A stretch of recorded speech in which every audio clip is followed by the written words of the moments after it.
And of course, thank you everyone for taking time out of your busy schedule to attend this Q Global Best Practices webinar focused at practitioners. And what I mean by practitioners are those of you who will be creating new examinee profiles, assigning assessments, and of course going through the administration process and generating reports.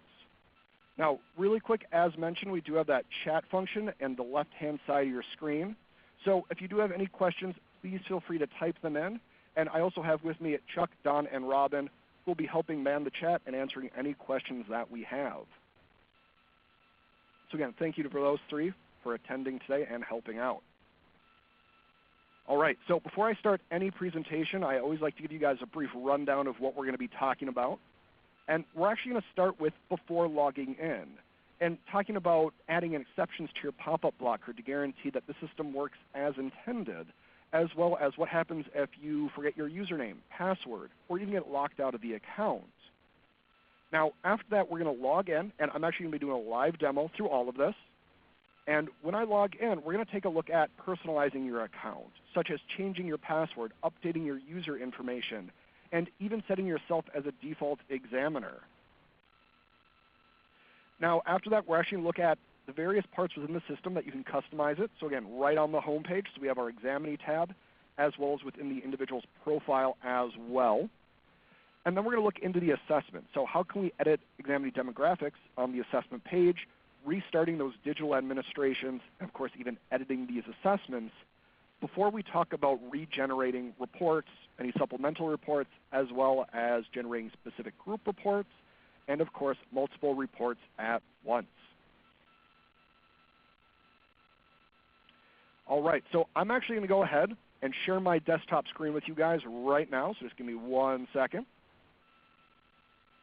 And what everybody should be seeing is actually Q Global. So this is the qglobal.pearsonclinical.com. Again, this is our login page. I can expand my screen a bit for you guys right there. Hopefully that helps. And again, the first thing I want to talk about is some of the prep work, so before logging in. And whenever I'm working with Q Global users, regardless of whether or not they're new to the system or existing, I always like to emphasize adding qglobal.pearsonclinical.com as an exception to your pop-up blocker. And the reason for this is that while working through the system, certain windows or certain tabs could appear on your or through your web browser, such as when we're starting an on-screen administration, maybe accessing the assessment help or the resource library, opening any of those resources. And depending on the version of your web browser, so whether or not Safari, Chrome, Firefox, and the browser's version, it may consider these links or these operations as a pop-up. So to help guarantee that the system works as intended, go ahead and add qglobal.pearsonclinical.com as an exception to your pop-up blocker. Now, this itself does vary depending on the on the browser.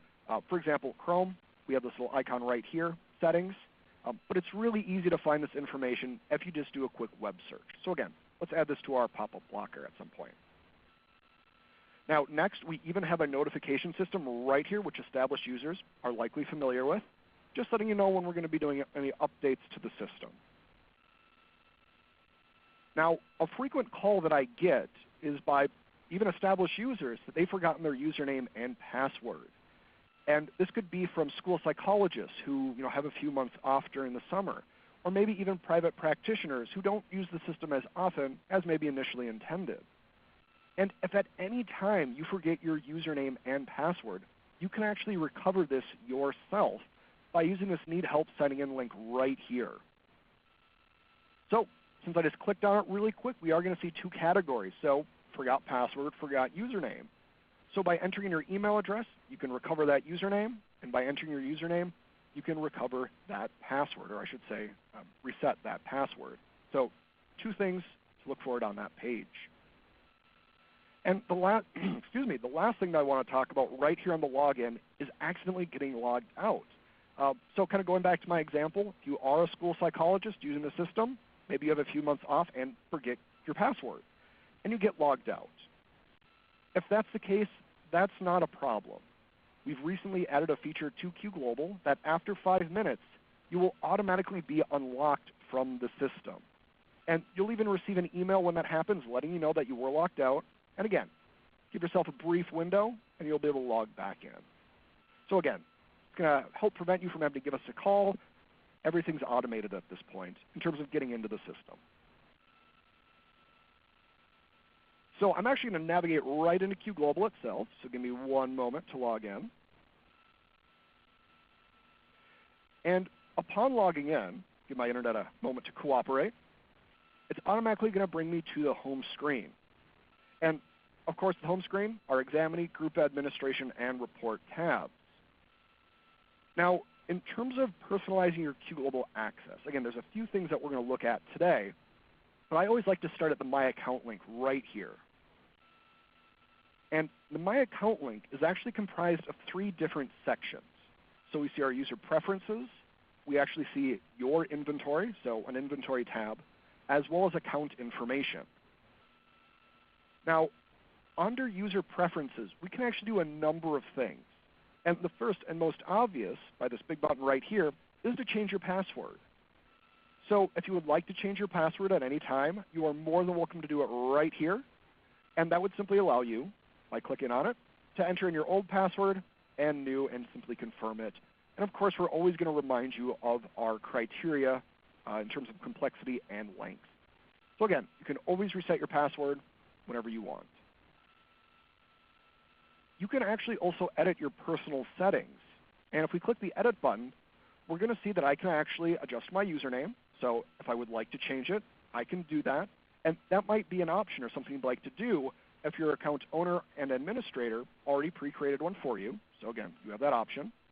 And you can update your contact information. Now, one of my favorite parts of the My Accounts link is the fact that I can actually set myself up as the default examiner. And what this will do is I would simply select my name from a Dropbox, so right here. And whenever, as a user, I log in and I assign an assessment to an individual, my name will autofill in that examiner Dropbox. So it's saving me a step from having to locate my name each and every time, because chances are, if you're the one assigning the assessment, you're also the examiner in this case.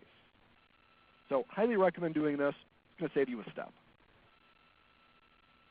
We also have our regional settings. You can change the date, language, number format as you need to. And by default, we have a system setting right here, and that's for an auto advance. And if enabled, so if selected yes, auto advance is actually going to navigate you right down to the next item after you input any response for that manual entry option.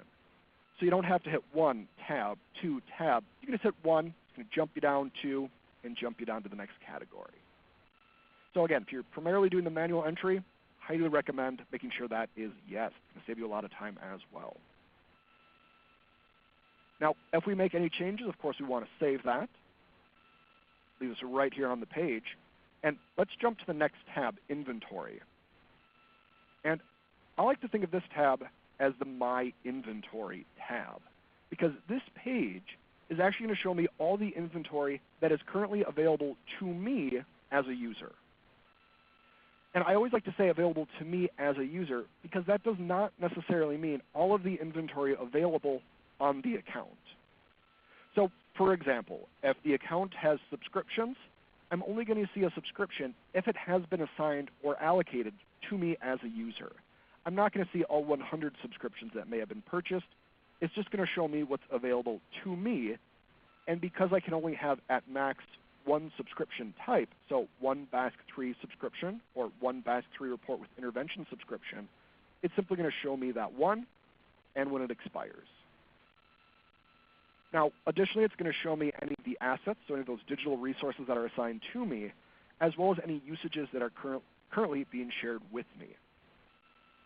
Now, what I like to do, and I've kind of got myself into this practice, is that as soon as I log in, I like to click on the My Inventory and check out what I have left, especially if there's multiple users on my account. And the reason for that, if we're all pulling from the same usage pot, I want to make sure that, if I plan on generating 10 reports today, then I still have 10 usages remaining. So it just likes to give me a quick visual, of course, what is in the account and how much I have left. Now, again, if you are an administrator, the Manage Accounts link right up here is where you want to direct to, and that will allow you to manage your account. So that's where you can add users and, more on topic, manage your inventory, so allocate assets, subscriptions, and assign any usages. Now, we're actually not going to focus a lot on the administrative aspects of the system, but I always like to point that out because I do get a fair number of questions pertaining to it. We will be doing an administrator best practices on May 18th. So we'll be covering a lot of inventory management, user management at that time. Now, finally, on this page, under the My Accounts, we even see the Account Information tab.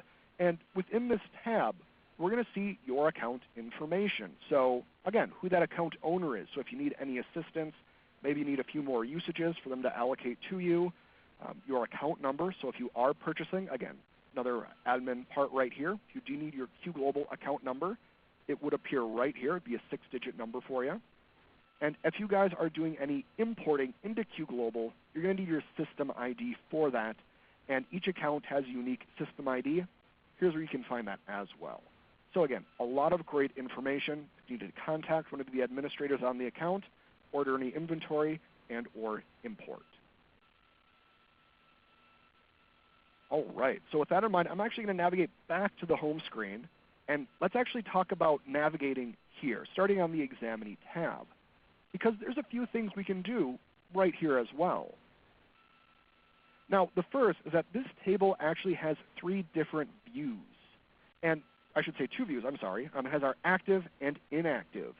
And I like to think of my active view as the examinees or maybe the students that I'm currently working with. So maybe this is, I have my current year for a classroom, or again, maybe the last 6 months if I'm a private practice facility.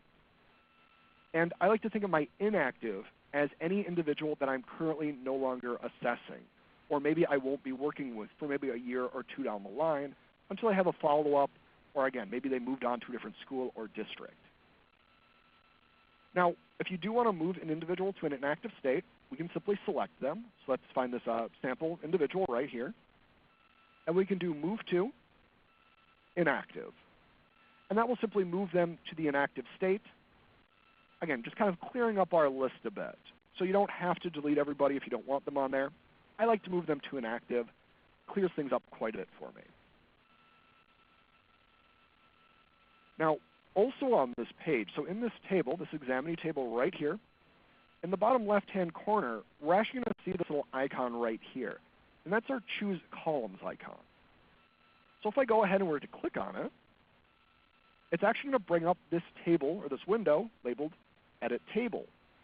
And this is telling me which columns are currently visible in this background Examinee table. And by default, we're going to see these 6. So our system ID, last name, first name, examinee ID, date of birth, and gender. Now, for some individuals, that's all the information you're going to need, which is fantastic. But for others, you might also want to utilize some of those custom fields that may have been added at your account level. So for example, I can see my custom 3 field right here. I got 4 down here as well. But I actually went ahead and renamed custom fields 1 and 2 for myself to be school and grade. So as I'm creating the profile, I could enter in that information, which would simply reside in their profile and allow me to search by them or do any advanced reporting with that. And if I hit OK after moving the invisible to the visible column, it's going to reformat this table for me, showing me those additional columns. So right at a glance, I can see that this individual right here, looks like my Thursday demo, is part of the John Doe School and was in the 5th grade when I created the profile. So again, you're able to configure this as you need to, and this is actually done on a per-user basis. So if you do have kind of, let's say, 100 individuals within your entity, maybe your school district or healthcare facility, each individual can actually customize this on their own without impacting the other users. Additionally, within this table, you can actually reorganize the visible columns by simply grabbing one and dragging, and we can actually see that it actually kind of sorts itself as it goes down. So maybe I want system ID there, or instead of system ID, I want email, and that can go right after their gender. Or maybe I want it before gender. So I can move that, click OK, and my table is going to reformat, again, showing me those options. All right. So again, choose columns, indicate whether or not we want specific ones to be visible. and or invisible. Now, let's assume that we're going through the assessment process, and I want to assign an assessment to my, let's say, my sample examinee right here. Now, for those familiar with the process, we could simply select the individual and assign a new assessment.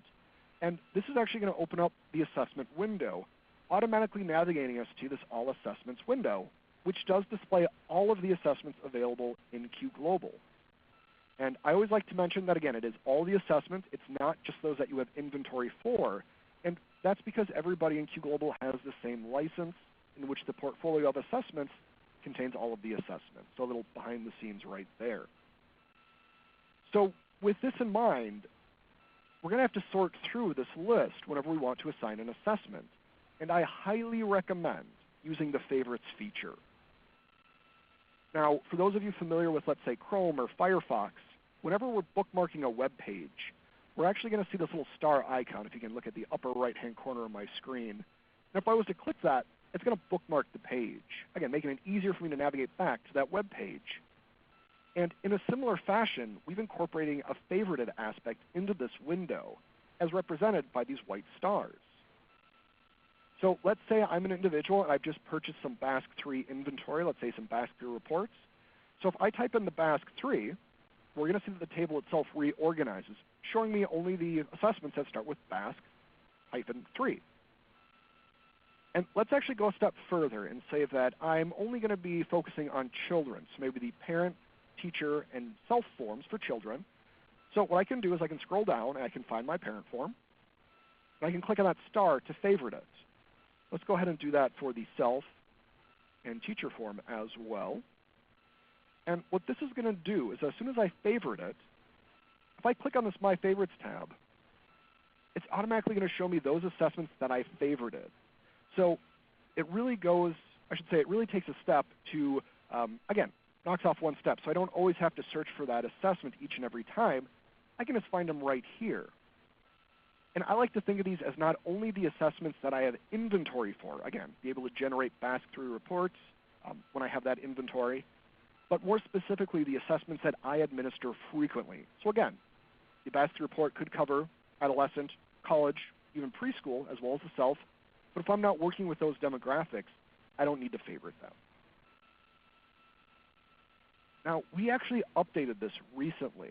And the way we updated it is that if, I should say, as soon as you favorite at least one assessment, the next time you click the Assign Newest button, it's automatically going to navigate you to the My Favorites. So you don't have to, again, click on the My Favorites after you favorite everything. We're taking another step away. So whenever you assign it, you go right there. Now, of course, assigning an assessment is going to be identical to as it has always been. So we'd select the radio button and then click Assign. Now, before we actually jump into an assessment itself, I actually want to navigate to the individual's profile, so that Examinee Details page, so we can walk through a few of the customizations on that page as well.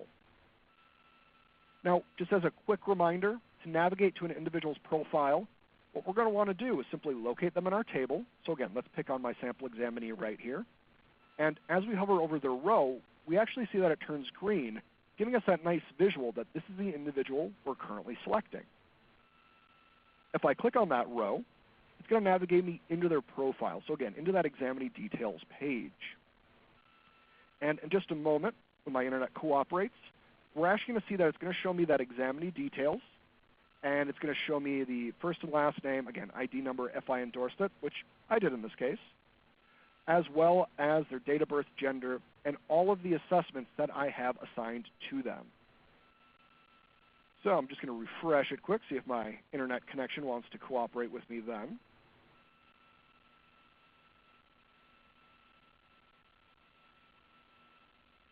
But what we're going to focus on this page is that we can actually edit the individual's profile when it appears. So we will be able to modify the date of birth, the gender. If we opted to not indicate any of that history or evaluation data previously, we could do that. And as well, let's try this again. And as well, we're even going to be able to modify the assessment history. There we go. All right, so again, we have our demographic information right here. And again, we can click this edit button, or we can even click the create new link for history or evaluation data if we want to directly jump back into the edit page, so jump right back into that template and modify that data. So I can edit anything. Again, maybe use some of those custom fields that I didn't before. So maybe the John Doe School. Let's say John Doe School. And let's say the 5th grade. So again, I can just save that right here. I'm going to update the profile, bring me right back to their Examinee Details page. Now, in addition, as we saw with the Examinee Table, this assessment history table can be modified. And by default, it's going to show us the assessment ID and name, administration date, along with the delivery method and status. So it's going to show me all that information as the assessment moves through the process. Now, we do see that Choose Columns icon right here again. And if we click on it, it's going to bring us that Edit Table window just like before. Now, on this table, again, we do have the ability to move categories or columns from the invisible side right here to the visible side just by clicking it over. So for example, maybe at a glance I want to see who was the examiner. I could click it. Or modified by and date, could do that as well. And this might be an idea for those of you who have opted into a more of an open account structure due to an interdepartment collaboration for assessments. So for example, let's assume that I have a school district in which I have school psychologists administering the Basque and social workers administering the Vineland. And I just want to have one profile per individual. So if those two users are logging into the same account with their own username and password, again, we always want to make that unique, they could go ahead, find the individual, if it's already been created, and assign their assessment. And that way, when either one looks at the individual's profile, it's going to indicate who assigned it, who modified it, and of course, who that examiner was. So again, this is a tip not only for an administrator to see exactly what's going on, and again, it's also reflected right here. But again, if there are more than one individual kind of focusing on a single profile, might not be a bad idea either. Excuse me. All right, so let's actually jump into an assessment itself. And excuse me, I'm just going to pick on this top one right here. This was an assessment that has been previously administered. And if you want to reopen an assessment, all that we have to do is find the assessment in the individual's profile, just like we're on right now, and we're just going to click on it. So click anywhere in the row, and just like we were navigated to the individual's profile when we selected them, clicking on their assessment in their assessment history window navigates us right into that assessment details page that we saw when we first assigned the assessment. Now, when we're on this page, we do have the ability to edit it. So let's say after I've administered it, I noticed that the individual's date of birth was wrong. It wasn't April 6th, it was February 6th, or it was March 6th, May 6th, whatever that may be. You can absolutely edit that information. And going one step further, if you did administer this in an on-screen or remote on-screen administration, we'd even be able to see the item responses right down here. So of course for manual entry, we're going to see those responses as we enter them. But as soon as one of those digital administrations is complete, it's going to save all that information right here as well. So you could see those item responses if you would need to. So if we do want to edit something, we're simply going to hit the edit button, just like we did on their profile, and we can edit it right here. And if we save any edits after we've modified their Examinee Details section, it will actually save the changes to their profile itself. So if I was to change this individual's birthday from April to May and save it, their profile will be modified as well. And we'll actually get a notification of that. So the modification of examinee data or date of birth may invalidate assessments. Do we want to continue? And in this case, yes, I do.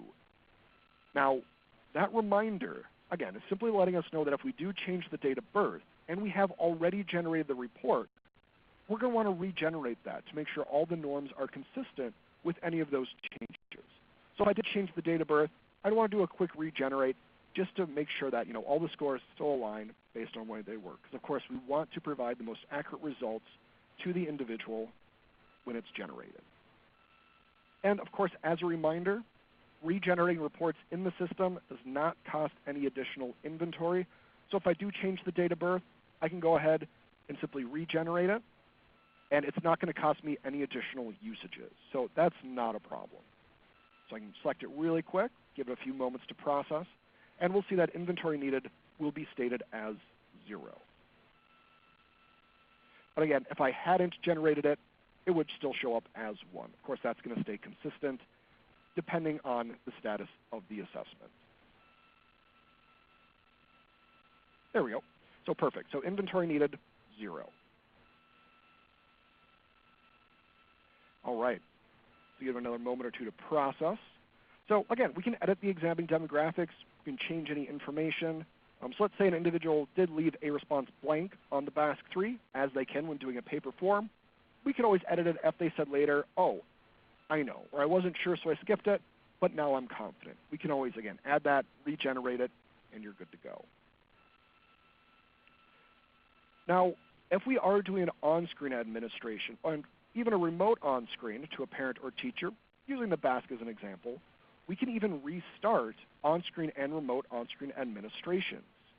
So to do that, we would simply want to find a on-screen administration, so maybe this one right here, that's in progress, and we're going to want to click on it, just like we did to reopen up the assessment for that manual entry assessment. And when we do select it, we are going to see the Start Assessment button appear.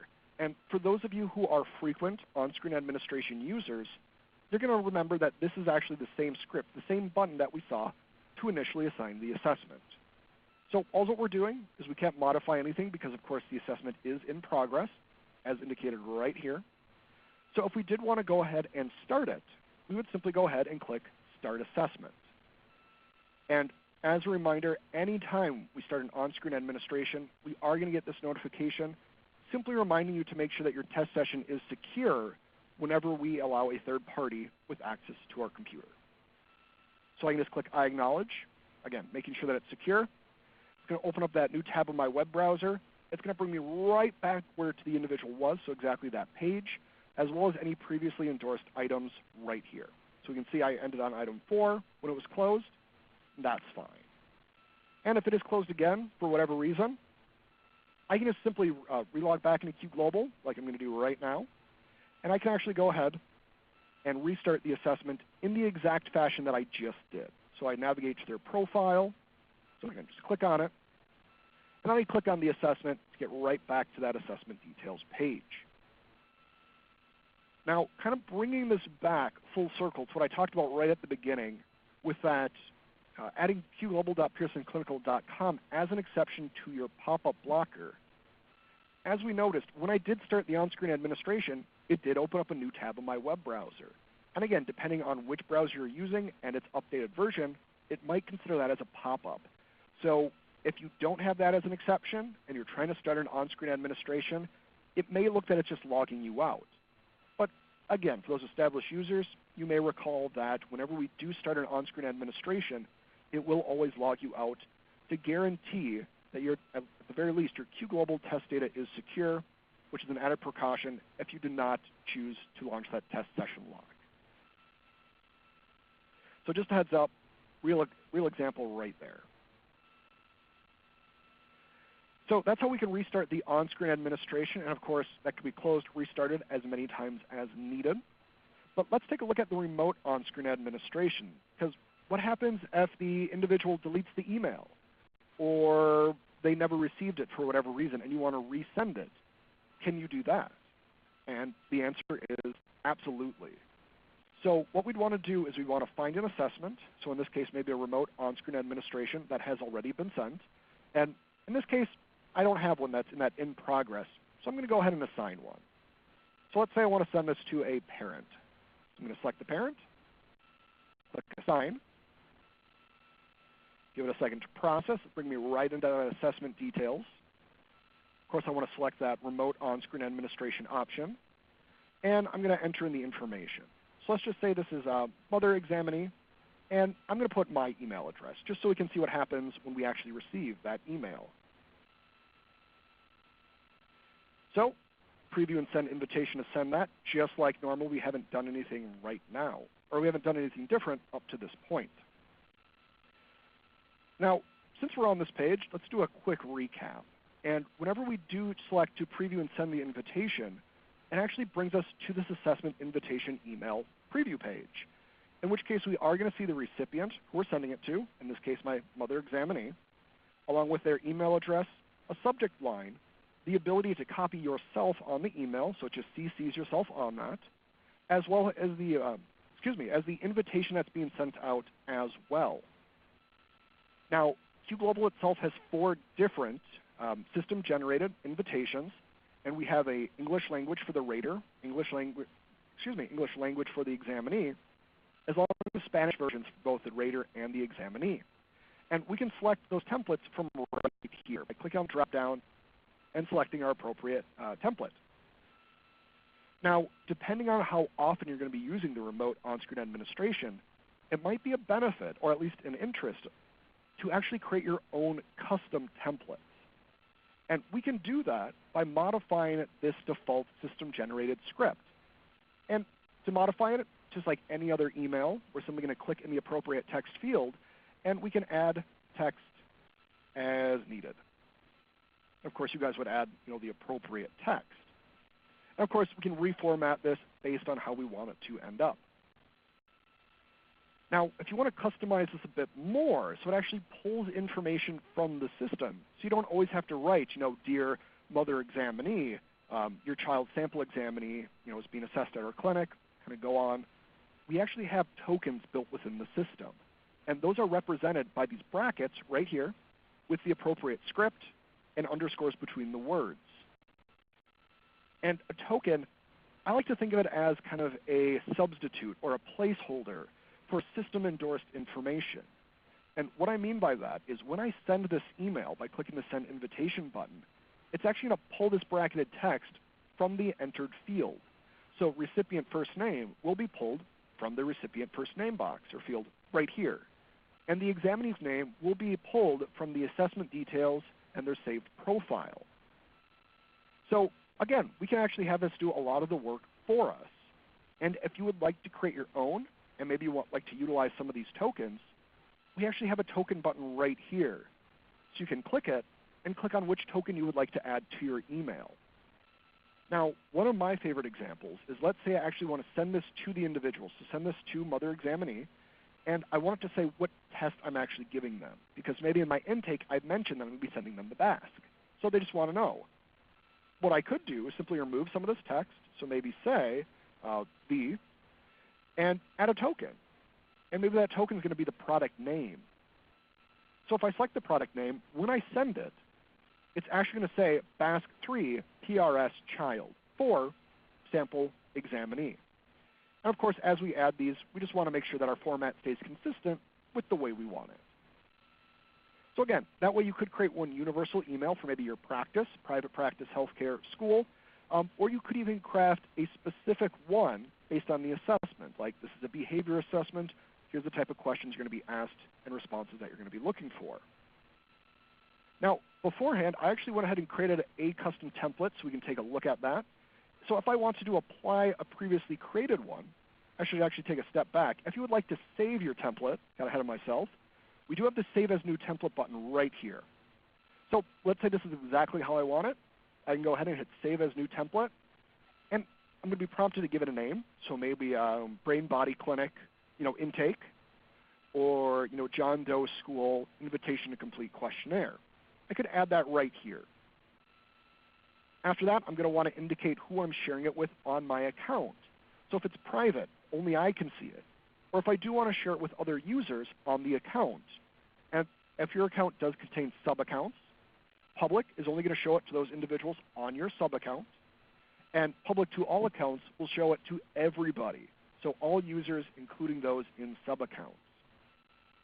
Now, my 2 cents on this is that if you decide to create your own and you are part of a large organization, it might be a good idea to select the private, unless beforehand you guys designate an individual to kind of create a group one and share it with everyone. The reason for that, if everybody's kind of creating their own email for the BASC and they're sharing with everybody, you really don't need 30, 40, or 100 plus invitations that essentially have the same wording. So again, my recommendation is if you are creating your own custom, save it to yourself unless you kind of designate one individual to create it and share with everybody after you've had a chance to kind of work as a group to decide the appropriate text. Now, if you do have a previously saved template and you'd like to apply it, we can simply find the Apply template right here, making sure that we are viewing in the right category, so all the templates or just the templates that we've created. Maybe you only want to see the system ones that we've created as well. But again, click Apply Template. We're going to see all the templates saved to your account. So I have quite a few. And we're going to want to click on the appropriate one. In this case, my Brain Body Clinic intake form. Clicking on it, my page is actually going to refresh a bit so I can see the one I created the other day. So dear recipient first name, thanks for choosing the Brain Body Clinic. We aim to provide the most comprehensive psychological assessments for our patients, and as part of our process, we send out a variety of questionnaires and so on. So it kind of describes what we're doing and that for some of these, we can offer them digitally. Now, a few more quick tips about this email. And the first is if you are customizing the email, so you want to make your own from the ground up, you can delete everything. It might not be a bad idea to leave that system-generated Pearson script letting them know about customer support. It's always a good reminder for yourself as well. But if you are creating your own if you had to keep one thing in the email, it's going to be this right here. And the reason for this is the ROSA production URL, kind of behind the scenes. That token, when we send it, will actually become that click here link in the email. So if you delete it, there's no way they can access the email. So again, even if you deleted everything started from the ground up, we're going to need this in the email. So just a quick tip on that. Now, something that I've started doing is when I send these out to parents or teachers to complete, automatically, or I should say by default, that link that we're going to be sending out has a 30-day duration. And at the account level, or even within the assessment, you can make this as broad or narrow as you want. Now, depending on let's say your private practice, your intake cycle, you might want this back within 2 weeks, or maybe your whole process is a month or 2 months. So again, you can change that as needed on that assessment details page. But what I like to do is I actually like to tell them when the assessment is due, kind of based on clinic or school policies. And in this case, I just wrote a day, April 25th, 2017. So gives them about 5 weeks or so to finish it. Now, my tip is if you are indicating when it is due, maybe don't list the expiration date verbatim. So let's say that, it actually does expire on the 25th. I might want to put the 10th here. Because if your guys' experience is anything like mine, individuals, maybe parents or teachers, are probably going to try to complete the form the day of, or the day before, or chances are the day after it's expired. So by letting them know when you're expecting it back, letting them know how long it's active, but maybe pushing it forward a week or two should give them plenty of time. And in case they say, hey, my link has expired, can you send it back? You can send it back being confident that, it's not expired, they still have a little bit of time. Now, when we are ready to send it, we're simply going to click the Send Invitation button. And of course, that's going to send the email just like before. Now, this does get sent via a Pearson domain, so an @Pearson. And for whatever reason, sometimes individuals might not receive it. I'm actually going to navigate to my email quick, refresh it so we can actually see that. There it is. So here's that email right here, so we can see exactly what it looks like. And as I was saying, sometimes we might not, or the individual might not receive it. And that could be depending on their email domain or their service, whether or not it's Yahoo, Gmail, AOL, whatever that may be, as well as the sensitivity on their spam filter or junk mail. And depending on their technical prowess, they might not know how to find that or how to release it if it's been caught. So we can always resend this email just by navigating back. We go to that assessment details page, just like we did for the on-screen administration, preview and send email. So again, we can always send it directly from here. But what I've actually gotten to the habit of doing as well is you might have remembered that I CC'd myself, or I copied myself on that, which does send me a copy of that email as well. And so what I could do is if they don't receive it, I could forward them this email. So I can just go ahead and forward it to that individual. That way I don't have to log in, or again, if their spam filter is picking it up based on Q Global, I can always email them. Because there's a chance that, maybe if I'm in a school district, they've received emails from that district already. So maybe they've already added it as an exception, or again, might not just be blocked. So a tip right there as well, copy yourself. Not only is it easy to forward it, but at the same time, I like to use it as a quick visual, just reinforcing that I've actually sent it. I'm a very visual learner that way. Now, my last tip about the remote on-screen is that if you do create your own template, I highly recommend sending it to yourself first, just so you can verify the formatting. So again, this looks pretty good to me, so I'm content with this, but maybe it doesn't format in the fashion that I would like it to. It doesn't hurt to generate it beforehand, just to double check that everything's formatting based on what you intended. All right, so I'm actually going to jump right back, and let's actually talk about reporting. So we've restarted our on-screen administration. They've completed it. We've reset our on-screen to the parent. Mother examinees had a chance to complete it. So we should be good to go in terms of administration. And now let's go ahead and generate the report. Now, there are 3 different locations in which we can generate a report, and that's on the Examinee tab, I should say the Report tab of the home screen. We saw that earlier right when we logged in. We do have a Generate Report tab right here on the individual's examinee details page, so that profile page, as well as on the assessment details, which we saw when we edited our manual entry assessment. Now, all 3 methods are nearly identical in terms of generating the report for the first time, and subsequent regenerations as well. However, if we want to generate any multi-rater, progress, or integrated reports, we're going to need to do that on either the Report tab or right here on their profile. So, for example, depending on the assessment, you might be able to have more than one rater within the report, like a multi-rater or progress. See how that individual changes over multiple administration instances. And using the BASC as another example, just because this individual has quite a few, let's say I wanted to run a multi-rater report for these 2 PRS childs. Maybe I know this one is the father, this one is the mother, or maybe 2 guardians. What I could do is normally if I wanted to generate the report on this page, I would select the form and click Generate Report to see the various reports that I can generate, and of course, be able to generate those based on my purchased inventory. If I was to select more than one, so for example, 2 parents, and generate it, we're actually going to see that my report criteria or my reporting options, has actually changed.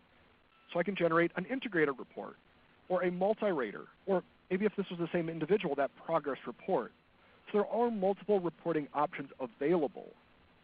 And if at any time you're unsure of the combinations of reports, so let's say, for example, I do click on multi-rater, just so we can get a sense of what that looks like. If you are unsure of the combinations for these reports, scattered throughout Q Global, we do have a little assessment help link. And we're going to see it on the report configuration window in just a second.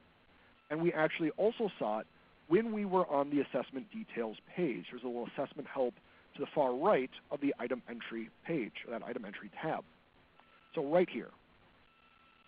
Now, if we click that assessment help, it is going to open up a new tab on our web browser, again, reinforcing that exception to our pop-up blocker. And if we want to generate any reports for our rating scales, we can click here, because as we see, the assessments are going to have a entering section as well as a configuration, so reporting. And I can just scroll down until I find my, let's say, so this was a progress report. Here it is. So it's going to tell me my reporting options. So if I am doing a progress report, I can see right here that's available for the TRS parents, right here. And I should say my TRS PRS. And right here, I can see that I need to select between 2 and 3 previously administered BASC PRS, PRS, SRP records. So again, they do have to be previously administered, and because they've already been generated, those individual reports, as we can kind of see right here, if it lets me move it, there we go, it's not going to consume any additional inventory. So generating these supplemental reports is free of charge. But again, you need this information, you need a bit more assistance of what can I generate. And of course, if you can generate supplemental, how do you do so? That assessment help is going to be your best friend.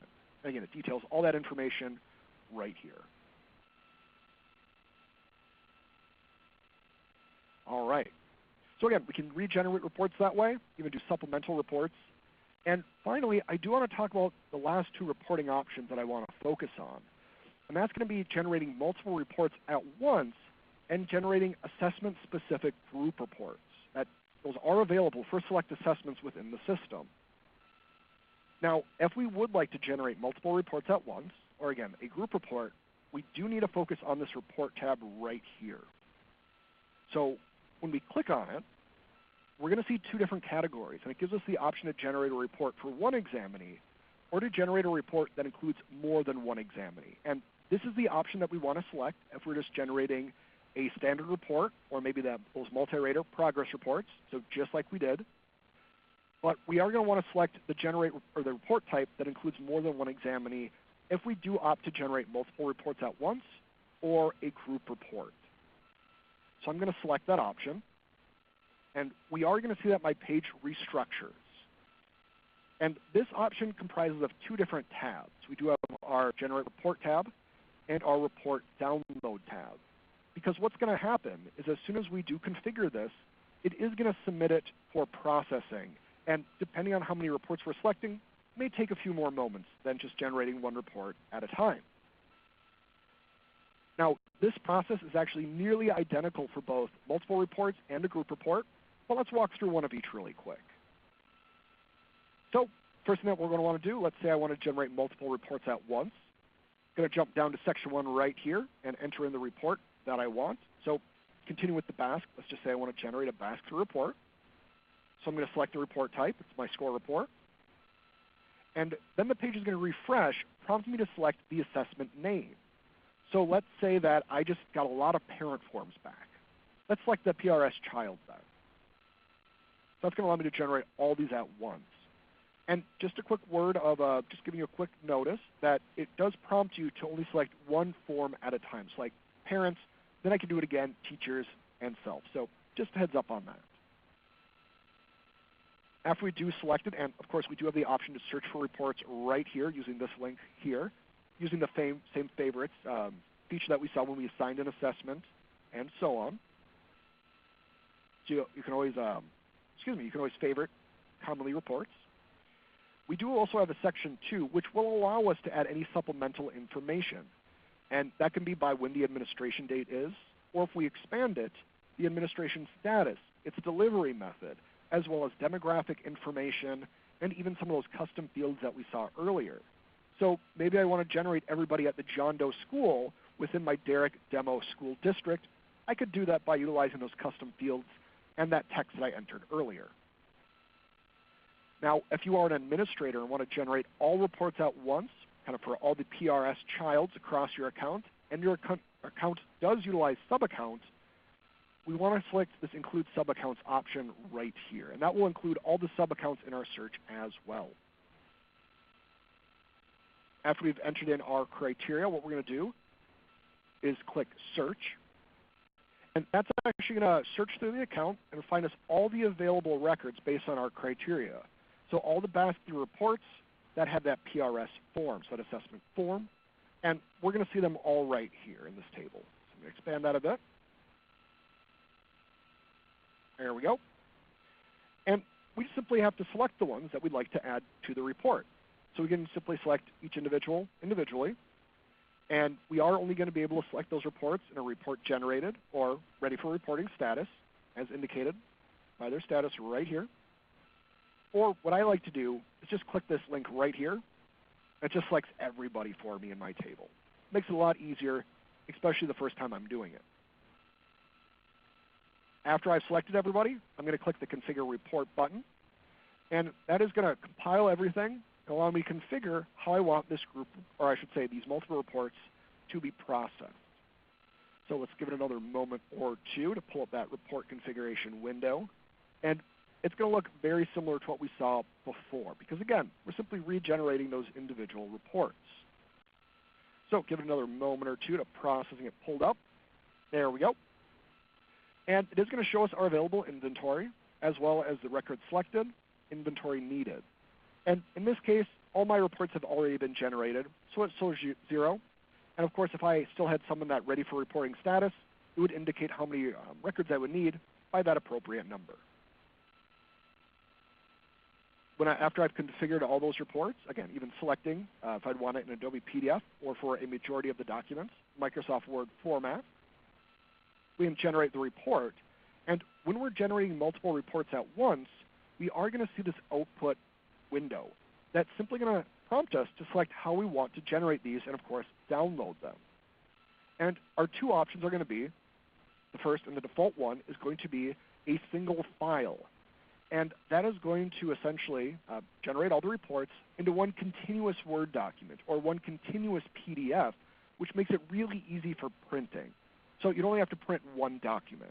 And of course, you'd be able to sort them physically after they've been printed. Now, the zip file, this might be a better method if you still wanted to do like an individual report, so you could save it to individuals' profiles within your own system. That's what this would do. So it's going to generate them, save it in a zip file for you. So you can download that file to your computer, unzip it, and access all those individual reports. So if I did have, in this case, 14 reports, I would have 14 individual files within that zip folder. After we've selected our option, we're going to click Generate Report. And this is actually going to compile everything just like it would if we were normally generating it. But it's actually going to submit it for processing. And when it does submit for processing, it's going to navigate us right to the Report Downloads tab. And this is a frame of reference. We were on this Generate Report tab earlier. So again, when we submit, just jumps us over one. And it's going to show us all of our requests for processing, so all of our group reports, multiple reports. And it's going to show us the status. So in progress, it's going to let us know if there are any errors. In this case, when I generated the other day, it does have errors. And it's going to allow us to download that form or download those reports when it's done. We're actually going to see this little downloads link right here. So I can go ahead and click download, and it's going to download it to the downloads folder of my computer. In this case, I don't know if you guys can see that, but a zip folder. So I'd be able to open it just by clicking, see my messy desktop, and there it is. So there's that report. In this case, it was only one report, so that's why we only have the one file. And of course, we can refresh the list if when you need to. And as mentioned, the more reports you have, the longer it might take to process. So let's take a look at group reports. And again, these are assessment specific. So as we type in the name or we search for the report, so for example, let's say the Shaywitz, we're going to see whether or not it has a group option. So if you do type in a assessment name, the group option isn't there, that does indicate that we do not have a group report available for that assessment. So in this case, I am going to select the Shaywitz as my example. So I'm just going to click on it. And just like before, it is actually going to process and have me select my assessment name. In this case, I'm going to say 2, Form 2, first graders, and I'm going to search. Excuse me. Just like before, it is going to search for everything. So again, whether or not we're doing a group report, multiple reports at once, it follows near the exact same process. And what I'm going to want to do for my group report, and this is one of the ways it differs, is that you can only add assessments to your group report that have been generated. So for example, we're going to see that as I go through. I'm going to expand this a bit. I can select my trial examinee, or my Thursday trial examinee, and first grader. But I cannot select my GRS examinee because the assessment has not been completed. So multi-rater, when we're or I should say multiple reports, we're just generating for the first time or subsequent generations. Ready for reporting, report generated. Group report does need to be in a report generated status, just like we were doing any of those supplemental reports like the multi-rater, progress, or integrated. So just a heads up on that. And of course, it just won't let us select it if that's an option. After we've selected them, we're going to click Configure Report just like before. And we are going to be able to see our report or group report configuration options. So right here. Now in this case, for the assessments, again, not a lot of options for the Shaywitz reporting-wise. So I'm a big fan of the Microsoft Word. And we're just going to generate that. And just like before, when we do generate it, it's going to automatically navigate us to that report downloads. And because it is simply one report, we don't need to indicate whether or not we want to do it as a single file or that zip file because it's just one document. And we can even see right here that that earlier one that I created has been completed right here. But a few of those records for training purposes have intentional errors, so that's why I have completed with errors. All right, so the last thing I want to talk about, and I talk about this with everybody I work with, whether or not they're new users existing, is to always remind them of the resource library and the help link. Now, the 2-second sales pitch on each one, resource library contains a collection of documents not only about the assessments themselves, but also about Q Global. So here's where you can find forms if you're importing individuals to your account, or if you need a user guide, any training resources. We have some videos in there. But this is also where we're going to find any of those assets that you've assigned under a restricted folder if you are a user with an assigned asset. So I can see all my manuals here. And of course, finally, in all honesty, one of my favorite features of the system, the help link. Because when you click on it, it automatically brings you to the help page associated with where you were within the system. So I was on the resource library page. I click the help link, brings me right to the help page for the resource library. And of course, I have the ability to navigate to other pages within the help file right from here. But I'm a big fan of the fact that it takes you directly to where you need to be right when you click it. So I'm on resource library. Here's the information. All right, I'm actually going to go ahead and stop sharing my screen so I can see those chat questions, see if there's any questions remaining, and we'll see how much time we have for that. Let me see here. Give me 1 second.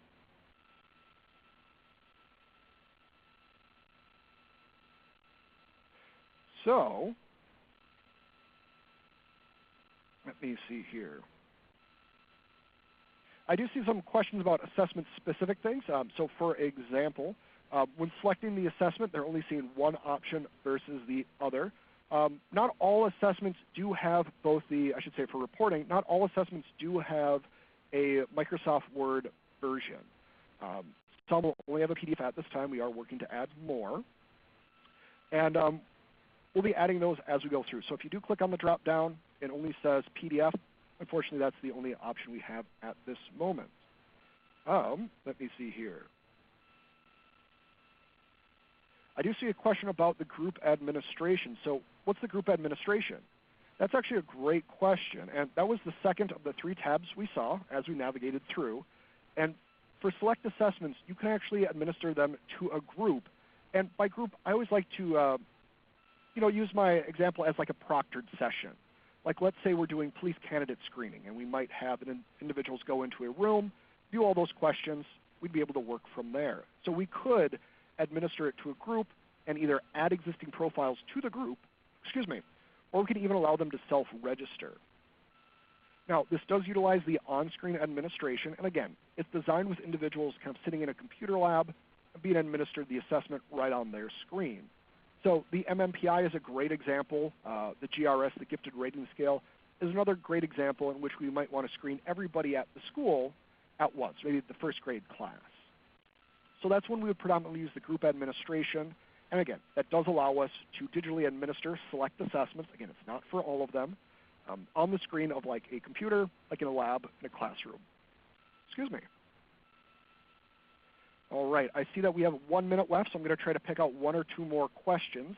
And if you did write a question in the questions field and we were not able to get to it, or I'm not able to answer it right now, that's not a problem. After these sessions, we do generate a questions report, and we will reach out to you and answer any of the questions that you have submitted that have not been answered. So don't worry, we will get back to you. So give me 1 more second. And as a side note, because we are approaching time, if you do have to leave, I do want to thank you for taking time out of your schedule to attend this webinar.